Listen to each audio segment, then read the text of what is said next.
sais pas si vous m'entendez bien, je l'espère, mon micro est activé en tout cas. Bienvenue à tous, en tout cas, je suis très heureux, moi, pour ma part, de vous accueillir à ce webinaire qui va commencer là dans quelques instants. Donc, ce webinaire il est organisé par Peritus Formation et aujourd'hui, j'ai la chance d'avoir comme invité Maître Julien Besserman du Bonjour. cabinet Lowins Avocat, qui va donc vous parler aujourd'hui, comme vous le savez, des actualités jurisprudentielles de l'assurance vie. Donc, je vais laisser la parole à Julien, mais juste avant, je voudrais vous préciser, vous avez dans la petite barre en bas de votre écran une rubrique qui s'appelle Q&R, c'est questions et réponses. Si vous avez des questions tout au long du webinaire, je vous invite à les poser. Alors, le format aujourd'hui veut qu'on ne va pas pouvoir y répondre dans l'immédiat. Néanmoins, Maître Julien Besserman pourra vous répondre en différé à l'issue du webinaire. Et puis, chacun votre tour pour avoir voilà, la réponse la plus complète possible. Donc, je vais laisser la parole, je te laisse la parole, Julien, et puis je te laisse un petit peu expliquer ce qui va suivre. C'est parti. Bonjour à tous. Je vous remercie d'être là. Donc, je suis Julien Besserman. Je suis avocat au sein du cabinet Lowins. Nous sommes un cabinet d'avocats dédié aux acteurs institutionnels de l'assurance, assureurs, courtiers, mutuelles, banquiers. Et on traite tous les domaines de l'assurance, la prévoyance, la responsabilité des intermédiaires, la distribution, les problématiques DDA. Et également, pour ma part, l'assurance vie. Donc, je suis le conseil de plusieurs grands assureurs français. Et donc, on a une maîtrise du sujet. On a un support qui est extrêmement dense, avec pas mal de sujets. Je vais couper la vidéo si ça ne vous dérange pas. Hop. L'idée n'est pas de tout traiter, mais l'idée est quand même que vous ayez en main ce support avec des décisions de justice qui peuvent vous aider dans votre pratique quotidienne. Évidemment, vous pouvez me poser des questions. J'y répondrai dans la mesure du possible dans le cours du webinaire ou je vous répondrai ensuite par mail. L'idée étant qu'il y a tellement de points à voir que je vais essayer d'en traiter le maximum possible. Je vais passer par-dessus certains sujets. Donc surtout, vous n'hésitez pas à me contacter. Globalement, 6 thèmes principaux. L'obligation d'information et de conseil, la clause bénéficiaire, sa rédaction, sa remise en cause, les problématiques d'insanité d'esprit qui peuvent être soulevées dans ces contentieux, les règles propres au contrat d'assurance, le droit de renonciation qui est quand même une partie importante du contentieux qu'on peut avoir en assurance vie, renonciation dans le délai de 30 jours, avec toute la problématique de l'abus de droit. Dans quel cas est-ce que l'abus de droit est retenu par les juridictions et dans quel cas l'assureur va pouvoir s'opposer à la demande de renonciation. En quelques mots, la problématique des primes manifestement exagérées. Je vous rappelle qu'effectivement, lorsque certaines primes sont jugées manifestement exagérées par rapport aux capacités du souscripteur, alors le bénéficiaire peut être condamné à en restituer tout ou partie à la succession. Et jurisprudence diverse, ça traite un petit peu des autres sujets, et notamment les problématiques de répétition de l'indu. C'est un truc qu'on peut avoir souvent côté assureur, où la gestion va se planter et va payer un mauvais bénéficiaire ou le mauvais montant à un bénéficiaire. Et dans ce cas-là, il faudra aller récupérer les sous.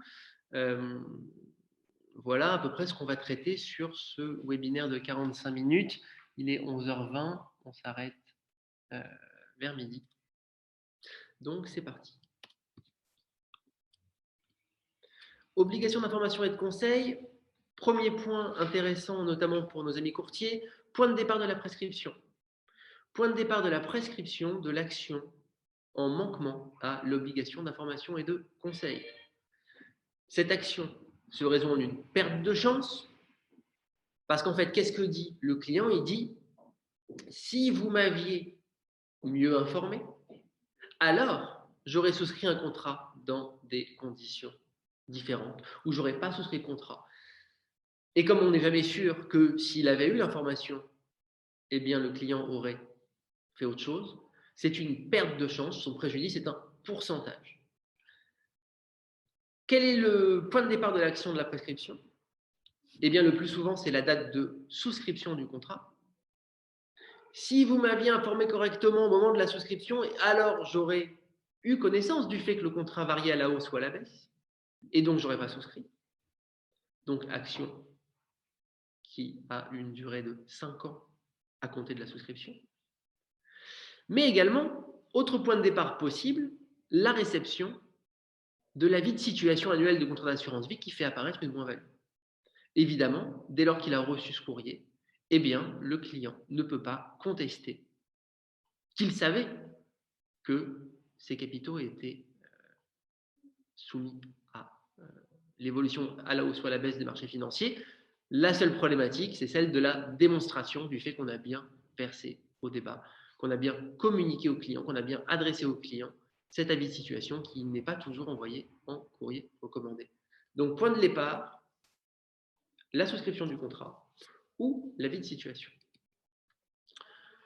Autre problématique de prescription, vous savez, parmi les produits qui sont un petit peu à la mode depuis quelques années, il y a ce qu'on appelle les produits structurés. Un produit structuré, c'est une unité de compte dont la valeur est fonction d'un panier d'actions, de la performance d'un panier d'actions. Et le client disait, tant que le produit structuré n'est pas arrivé à maturité, tant qu'on n'est pas arrivé à la date d'échéance, alors on ne sait pas si la formule mathématique qui détermine la valeur du contrat sera appliquée ou pas, comment elle sera appliquée, si j'aurai le droit à ma garantie qui est souvent prévue à échéance de 90, 80, 70, 100%. Et donc il disait, le client, l'action débute, le point de départ de la prescription débute à la date de la maturité du support. La cour d'appel dit non, et c'est ce qu'il y a dans le petit encadré sur le côté. Même dans ce cas-là, le dommage se manifeste dès la conclusion du contrat. Donc, point de départ de l'action en responsabilité du courtier est indépendante de la maturité du support. Même chose pour cette décision, donc je ne reprends pas, globalement l'idée est la même. C'est une autre décision de la Cour d'appel de Paris qui dit la même chose. Le point de départ de l'action ne saurait être fixé au jour de l'échéance du produit. La date de maturité est indifférente sur le point de départ de la prescription de l'action fondée sur un manquement précontractuel d'information et de conseil. Autre élément qu'il convient de garder en tête, même si c'est quelque chose qui arrive de moins en moins souvent, tant que le contrat n'est pas racheté, il évolue à la hausse ou à la baisse en fonction des fluctuations du marché financier. Donc, tant que le contrat n'est pas racheté, la moins-value qu'il peut y avoir sur le contrat n'est qu'une moins-value latente. Elle n'est pas certaine, elle n'est pas existante, elle n'est pas avérée. Parce que le contrat peut continuer à évoluer et dans 1, 2, 3 ans, eh bien, repasser en positif. Donc, tant que le contrat n'est pas racheté, le préjudice est incertain. Et le préjudice incertain n'est pas indemnisable. On est sur la base du droit civil. Un préjudice simplement éventuel n'est pas indemnisable. Donc, tant que le contrat n'est pas racheté, pas de préjudice. Là aussi, perte d'antériorité fiscale et manquement à l'obligation d'information, on a un sujet. On a un sujet parce que, comme vous le savez, le contrat d'assurance vie bénéficie d'une fiscalité spécifique. Et il peut arriver qu'un courtier fasse racheter un contrat ancien, souscrit avant 70 ans, avant les 70 ans du souscripteur, et pour lui faire souscrire un nouveau contrat, cette fois-ci après ses 70 ans. Globalement, dans la plupart des cas, c'est une très mauvaise idée. C'est une très mauvaise idée parce qu'en faisant ça, le courtier ou l'assureur fait perdre au client l'avantage fiscal lié à la souscription avant 70 ans. Si vous le faites, il est indispensable de motiver votre conseil, de tracer votre conseil, de garder tout ça par écrit et d'expliquer pourquoi, quelles sont les raisons qui ont justifié de ce choix et qui ont justifié du rachat de l'ancien contrat d'assurance vie. Et c'est ce que dit la Cour d'appel de Dijon dans le dernier paragraphe. Si la souscriptrice et sa fille avaient été informées des inconvénients résultant du rachat de l'ancien contrat, qui était double, perte de l'antériorité fiscale et en plus perte d'un taux garanti de 4,5%, alors, eh bien, le nouveau contrat n'aurait jamais été souscrit. Et la sanction est extrêmement lourde, puisque le courtier est condamné à prendre en charge 95% du préjudice de la souscriptrice et de sa mère. Donc là, vraiment, on a une problématique majeure. Attention à ce type d'opération, avec un point important également, le dernier paragraphe, la Cour d'appel dans sa décision dit « Vous n'auriez jamais dû proposer un contrat d'assurance vie, un nouveau contrat d'assurance vie, à une souscriptrice de 85 ans. » Et elle se fonde notamment sur les engagements déontologiques de la FFA, qui dit que globalement, on n'est pas très favorable aux souscriptions de contrats en unité de compte pour des personnes de plus de 80 ou 85 ans. J'ai envie de dire oui mais non. C'est pas parce que on est âgé qu'on n'a pas le droit d'avoir des unités de compte. Effectivement, si on est face à un souscripteur qui a mis toute sa retraite et tout l'argent de sa vie de travail sur un contrat d'assurance vie, probablement que la bonne solution est la sécurisation. Par contre, si on est face à un client fortuné avec du patrimoine, qui a 3 PEL, 4 contrats d'assurance vie et 3 résidences secondaires, et bien dans ce cas-là, il n'y a aucun souci pour lui vendre des unités de compte. Le tout, c'est de tracer, ça aussi, de tracer son devoir de conseil, parce que évidemment, ces unités de compte vont à la hausse, personne ne se plaindra jamais. Et si les unités de compte se cassent la gueule, il est assez certain que les héritiers agiront en disant « Mais pourquoi vous avez proposé ce contrat ?» Et vous aurez beau dire, mais c'est le souscripteur qui le voulait.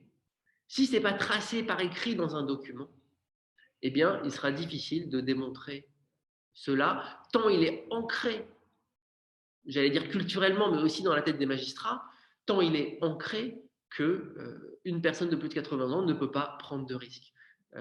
Donc moi, ce n'est pas mon avis. Faites-le quand c'est justifié, mais surtout, tracez-le pour éviter d'avoir des soucis de mise en cause de votre responsabilité.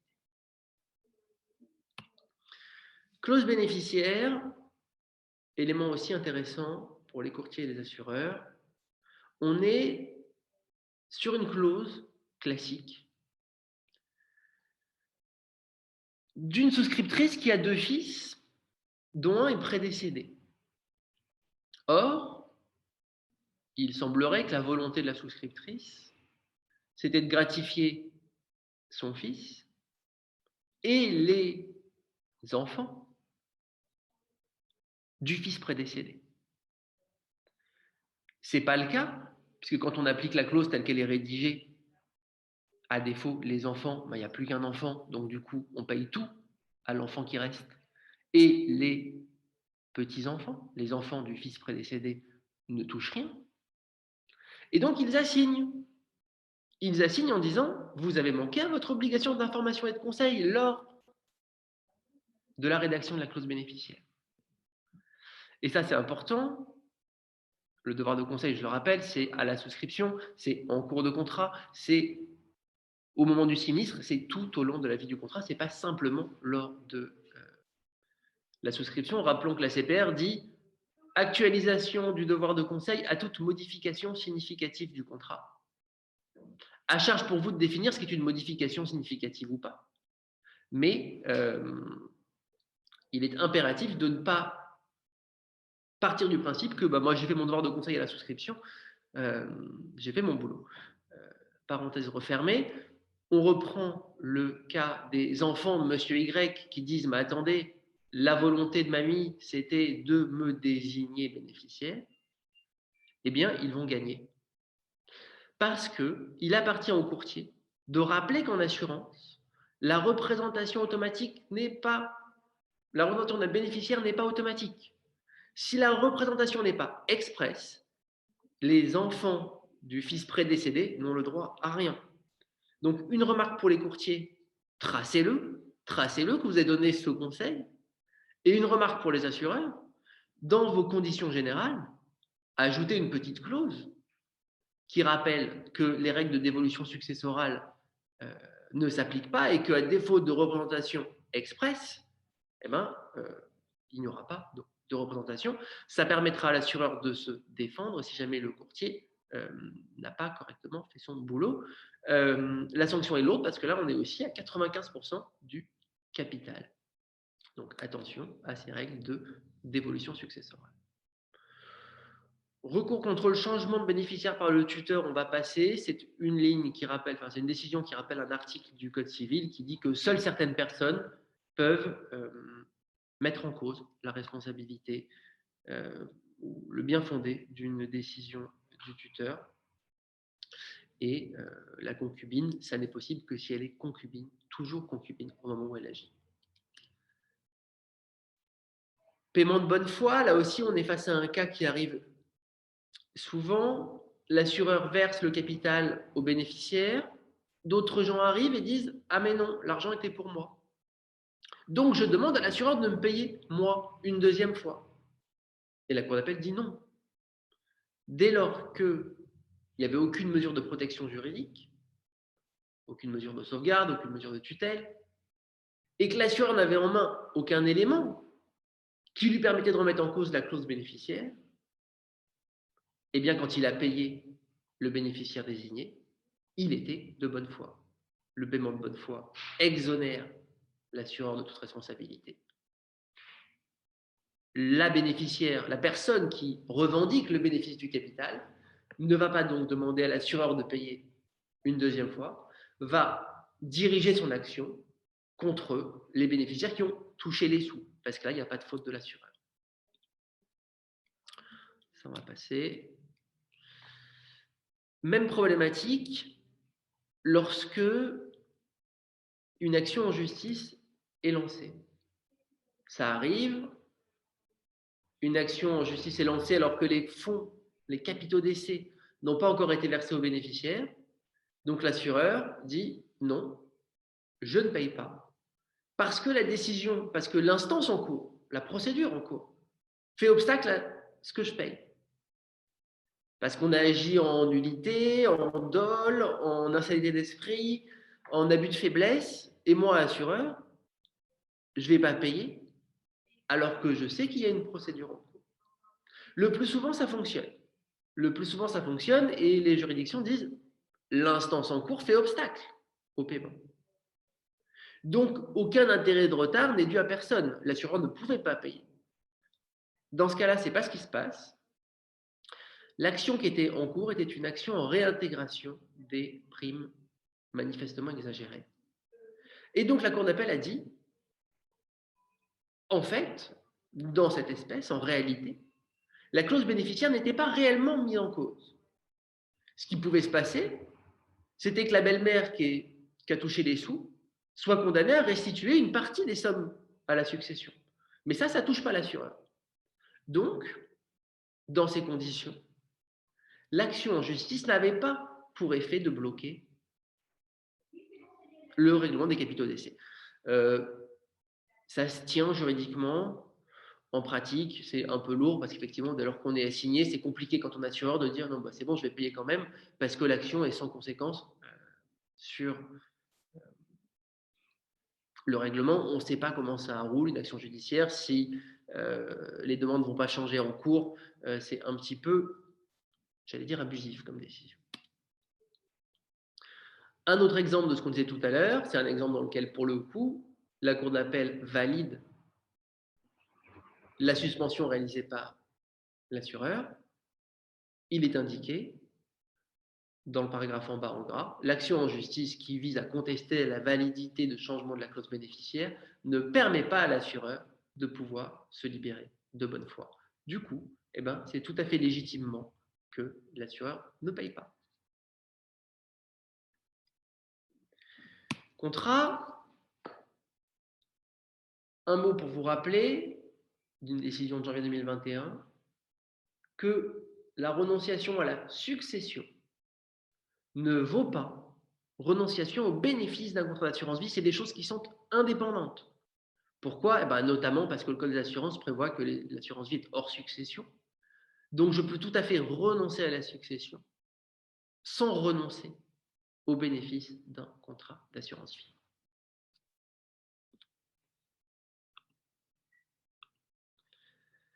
Requalification d'un contrat d'assurance vie, ça arrive aussi, pas souvent, mais ça arrive.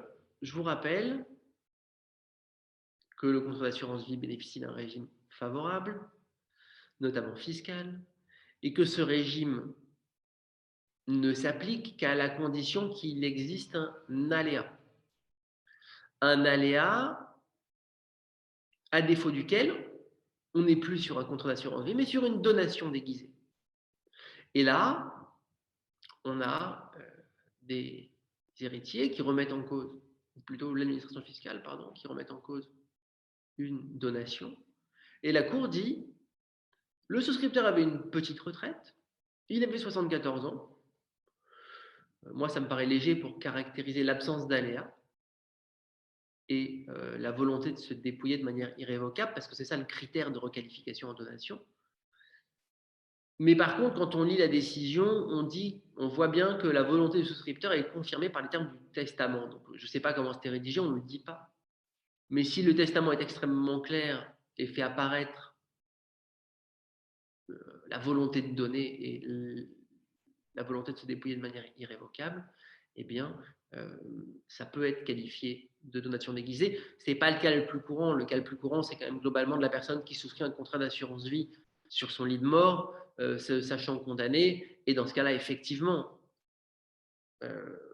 la volonté de se dépouiller de manière irrévocable apparaît. Et c'est ce qu'on va trouver ici, de manière très très apparente.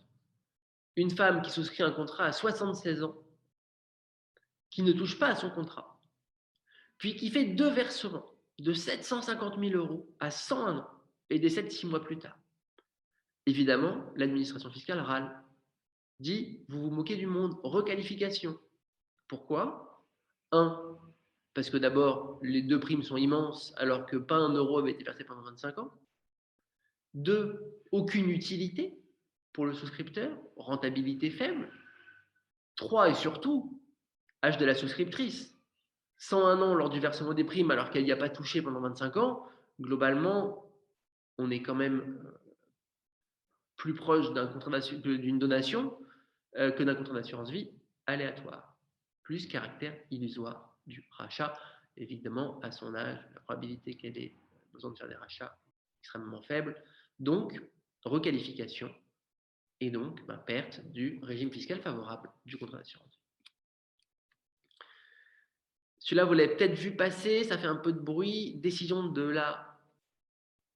du Conseil constitutionnel qui dit que L114.1 du Code des assurances, qui est l'article qui pose la prescription biennale pour les assureurs, est conforme à la Constitution au motif que, d'une part, le fait que ces délais de prescription soient différents du droit commun, c'est fondé sur une différence de situation.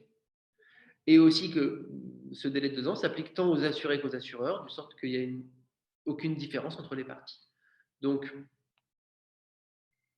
la constitutionnalité d'L114.1 n'est aujourd'hui pas contestable et pas contestée. Droit de renonciation, on en a parlé rapidement. Le droit de renonciation, donc aujourd'hui, on n'en a pas trop parce que la bourse est en hausse. Et effectivement, quand la bourse est en hausse, personne ne se plaint, mais ça a été un contentieux qui nous a occupés pendant de nombreuses années, où le client dit « j'ai pas été informé correctement, donc mon droit de renonciation n'a pas commencé à courir. Et donc, si mon droit de renonciation n'a pas commencé à courir, eh bien, il faut me restituer les primes versées. » Évidemment, personne ne renonce quand son contrat est en plus-value.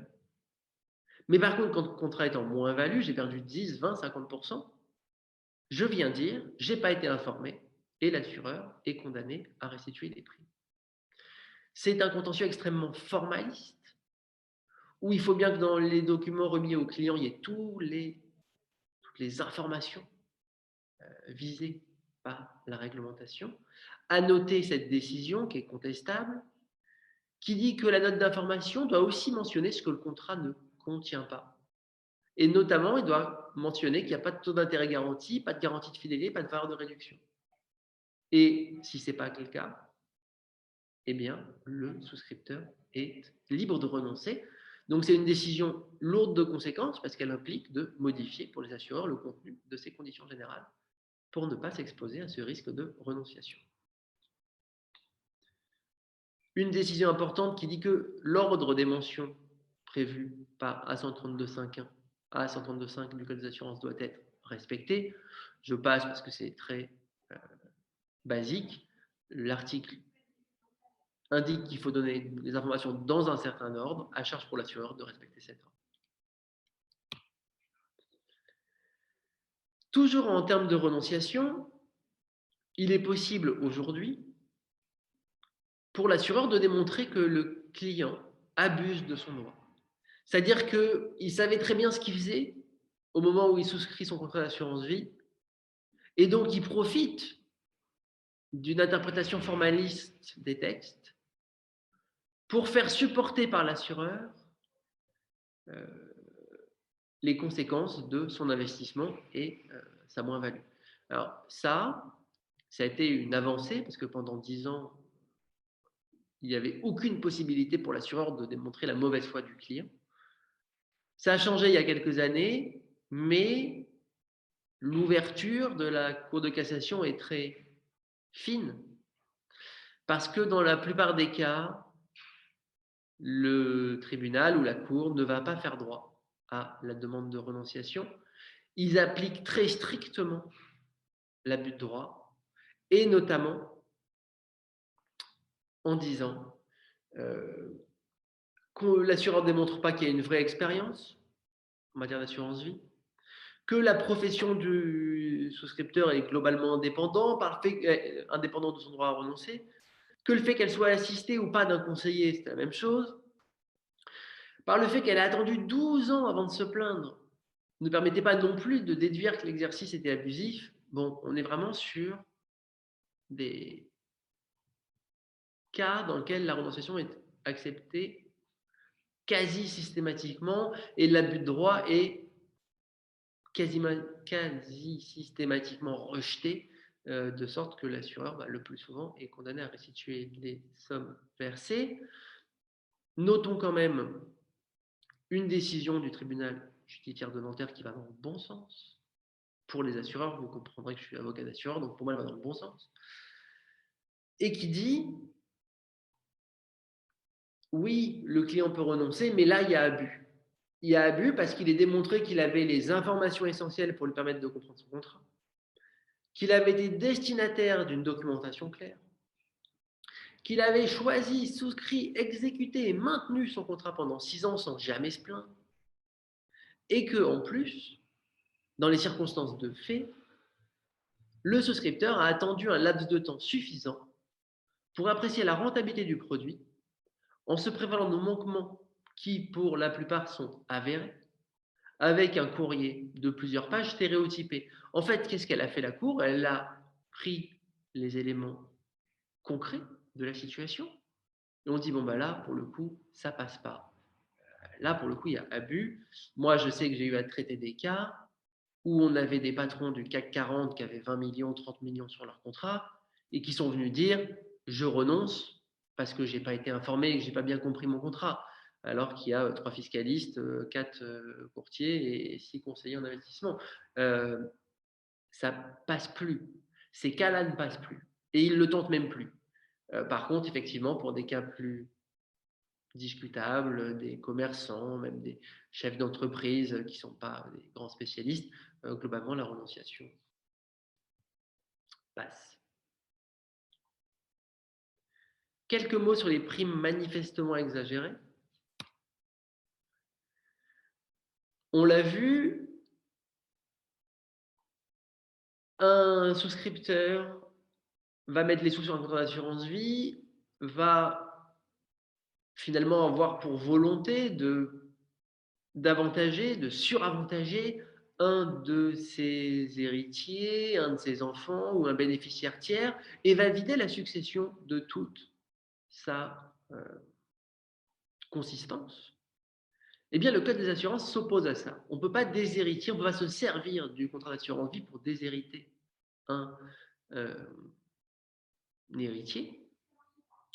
Et donc, est ouverte à ces héritiers une action en réintégration des primes manifestement exagérées dans la succession.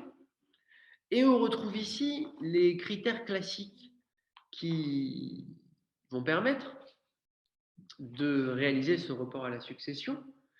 Et qu'est-ce qu'on va regarder? On va regarder les facultés financières du souscripteur, son âge, sa situation patrimoniale, sa situation de famille et l'utilité pour lui du contrat. Dans ce cas-là, on s'aperçoit que les primes versées représentent la quasi-totalité du patrimoine et que ces revenus étaient tout juste suffisants pour assurer sa subsistance. Donc la Cour a ordonné le rapport à la succession. Globalement, c'est des problématiques sur lesquelles les courtiers et les assureurs sont, j'allais dire, extérieurs, puisque l'action, elle est dirigée contre le bénéficiaire. Je n'ai pas encore vu d'action d'un héritier écarté qui dirait, cher courtier, vous n'avez pas averti mon père sur le risque qu'en désignant sa clause, qu'en rédigeant sa clause comme ça, eh bien, une action en réintégration des primes exagérées serait possible. Donc, globalement, sachez que ça existe et il y a globalement peu de risques. Les autres décisions sont du même acabit, donc je vais vous laisser en prendre connaissance. On va peut-être même avoir un petit peu de temps pour des questions si vous en avez. Et là, c'est effectivement la même chose. On parle ici de requalification du contrat d'assurance vie, en rappelant que, sauf circonstances particulières, il n'y a pas de requalification dès lors qu'il y a un aléa et qu'il n'est pas démontré que le souscripteur se dépouille irrévocablement des primes versées. Sur les jurisprudences diverses, 2 mots sur le séquestre des capitaux. Il peut vous arriver de conseiller des souscripteurs, des bénéficiaires, qui contestent la clause bénéficiaire avant que les sommes ne soient versées par l'assureur. Alors, le plus simple, c'est de saisir le juge des référés tout de suite et de dire « je demande le blocage des sommes ». Parce que sans ça, ou en tout cas, c'est le moyen le plus sûr que les sommes soient effectivement séquestrées. On l'a vu, l'action en justice, le plus souvent, suffit à bloquer le versement des capitaux, mais ça peut être contesté par les uns ou les autres. Donc, passer par une action en référé, ou saisir le juge des en état, ou saisir une autorité pour dire « Ok, moi je conteste et je ne veux pas que les sommes soient versées aux bénéficiaires désignés. » Celui-là aussi, il est intéressant. Décision du Conseil constitutionnel sur 116.4 du Code de l'action et des familles, qui est un article qui dit concrètement un souscripteur n'a pas le droit de désigner bénéficiaire d'un contrat d'assurance vie sa femme de ménage. Par cette décision, le Conseil constitutionnel dit non. En fait, cette règle, telle qu'elle a été rédigée, était trop générale. C'est pas parce qu'on est âgé qu'on est vulnérable. C'est pas parce qu'il y a une assistance à domicile qu'il y a une vulnérabilité. Et surtout, à minima, vous devriez, ou le législateur aurait dû, laisser la possibilité aux souscripteurs de démontrer qu'il n'y a pas de vulnérabilité. Je vais avec mon notaire, je vais avec mon courtier, je vais avec n'importe qui atteste que c'est bien ma volonté de donner de l'argent à ma femme de ménage. Donc, aujourd'hui, cette interdiction ne s'applique plus Et on ne peut pas appliquer cet article dans les instances en cours. Un mot sur les personnes vulnérables, parce que c'est quand même globalement une problématique qui concerne beaucoup l'autorité de contrôle aujourd'hui. Attention aux modifications de clauses bénéficiaires ou même aux souscriptions réalisées par des personnes vulnérables. Lorsque vous avez quelqu'un qui vient avec son fils, avec son neveu, avec sa femme de ménage pour modifier la clause bénéficiaire, à minima, faites sortir l'accompagnant. Et retrouvez-vous en face à face avec le souscripteur pour vous assurer que c'est bien sa volonté. C'est le minimum de ce qu'on peut faire. La CPR a également dit il faut mettre en place des dispositifs. Et notamment, pourquoi pas faire voir la personne, le souscripteur, par 2 conseillers différents, par 2 membres du cabinet de courtage, par 2 personnes différentes qui puissent tous les 2 attester que oui, c'est bien sa volonté répétée et indépendante. Parce qu'effectivement, aujourd'hui, la modification de la clause bénéficiaire, elle est sans forme. La seule exigence, c'est qu'elle traduise la volonté du souscripteur. Donc, un courrier tapé sur ordinateur, dactylographié et simplement signé suffit. Donc, c'est vrai que pour transférer des sommes aussi importantes, il faut encadrer ça de certaines mesures, c'est ce que dit l'autorité de contrôle. Alors, effectivement, quand vous n'avez pas connaissance de la clause, la problématique est complexe. Mais si on vient la changer devant vous, c'est problématique. Même chose pour un courtier qui se fait désigner bénéficiaire, il n'y a pas d'interdiction législative, il n'y a pas de réglementation qui interdit à un courtier de se faire désigner bénéficiaire. Mais si c'est le cas, il faut quand même limiter ça à la famille. Et à défaut, effectivement, prendre des mesures pour s'assurer de la réalité du consentement de la personne qui donne, pour ne pas risquer une remise en cause par une action en justice plus tard. Caractère indu du paiement, alors ça va surtout concerner les assureurs. Parfois, il peut s'avérer que les services de gestion se plantent et versent au mauvais bénéficiaire ou versent le mauvais montant. Eh bien, la conséquence, c'est une action en justice. On va assigner celui à qui on a versé des sous en lui disant il faut rendre l'argent maintenant. Et le tribunal fait droit de manière systématique à ces demandes, à la condition, attention, de démontrer le caractère indu. Ça veut dire montrer qu'on s'est planté, démontrer l'erreur, mais démontrer aussi le règlement. Et pas simplement un courrier d'accompagnement qui dit je vous ai versé 1 000 €. Il faut verser aussi au débat, en justice, la preuve du virement, la copie de l'acte de virement, pour être sûr, pour attester que les sommes ont bien été reçues. À défaut, le tribunal ne fera pas droit à la demande, avec une limite. Le tribunal peut aussi estimer que l'assureur aurait dû prendre des précautions et que s'il avait pris des précautions élémentaires, alors il ne se serait pas trompé. Et en tirer la conséquence que la personne qui a touché les sous à tort, doit être condamnée à restituer ses sous, mais aussi puisse obtenir la condamnation de l'assureur à indemniser un préjudice. Là, on a 4 000 € de préjudice pour un versement de 30 000 €. Donc, c'était pas neutre et c'était pas complètement nul. Globalement, l'avocat du client, ou en tout cas la personne qui a touché les sous à tort, s'est plutôt bien débrouillé. Donc oui, il a dû rendre les sous, mais il a pu en déduire une partie au motif qu'il y a eu une faute de l'assureur. Et ben voilà pour ce webinaire. Mon mail, vous l'avez, c'est besserman, B-E-2-S-E-R-M-A-2-N, lawins.fr, et vous pouvez me suivre sur LinkedIn où globalement je publie pas mal de jurisprudence. Je vois qu'il y a une question. Oui, il y a une question, Julien, là, il y en a une. Mais je ne la vois pas, j'arrive pas à accéder. Vous pouvez me la lire, Guillaume? Oui, bien sûr. Alors, c'est bonjour à tous. Ma question porte sur les modalités de dénouement d'un contrat dont le bénéficiaire de premier rang renonce au bénéfice, mais se trouve à nouveau bénéficiaire en qualité d'héritier. Ah, Considère-t-on que sa renonciation en qualité de bénéficiaire de premier rang vaut renonciation totale, donc même en qualité d'héritier? C'est une bonne question. Il faudrait faire une recherche de jurisprudence un peu pointue.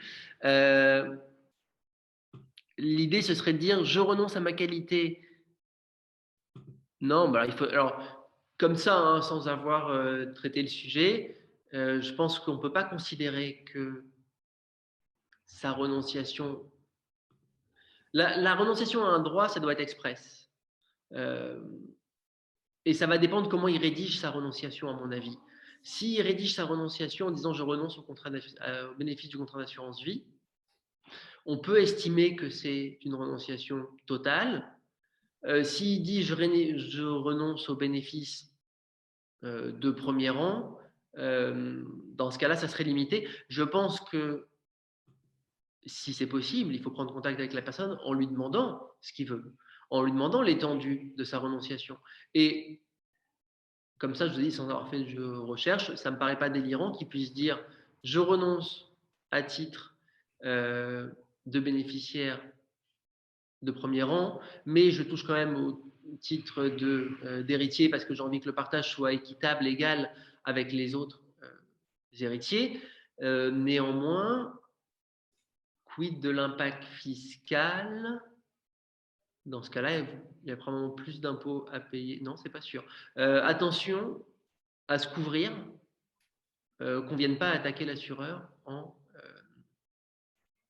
sur un plan fiscal et du fait qu'il ait donné un mauvais conseil. Je ne sais pas qui pose la question, si vous êtes côté assureur, côté courtier. Je ne sais pas pourquoi je vois les mots de Guillaume, mais pas ceux du groupe.